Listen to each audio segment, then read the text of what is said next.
This is the last time I will talk in this chapel. I am leaving the valley with regret toward those who have helped me here and who have let me help them. But for the rest of you,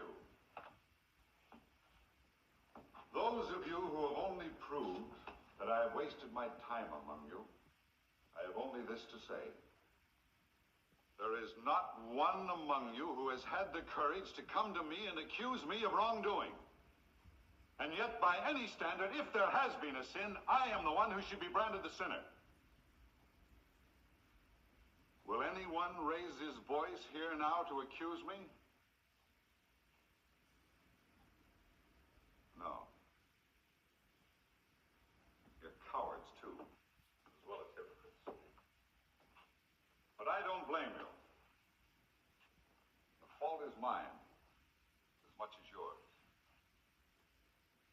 The idle tongues, the poverty of mind, which you have shown, mean that I have failed to reach most of you with the lesson I was given to teach.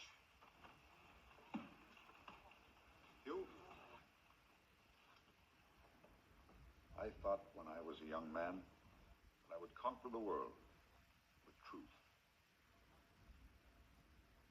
I thought I would lead an army greater than Alexander ever dreamed of. Not to conquer nations, but to liberate mankind.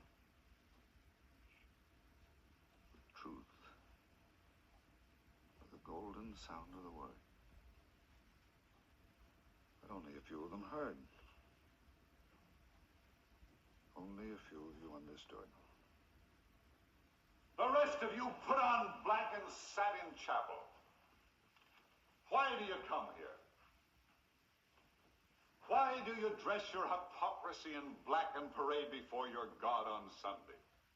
From love? No. For you've shown that your hearts are too withered to receive the love of your divine Father.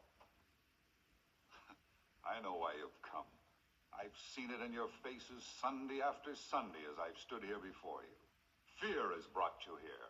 Horrible, superstitious fear. Fear of divine retribution. A bolt of fire from the skies. The vengeance of the Lord and the justice of God. But you have forgotten the love of Jesus. You disregard his sacrifice.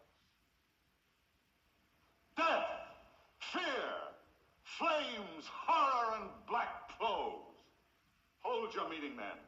But know if you do this in the name of God and in the house of God, you blaspheme against him and his word.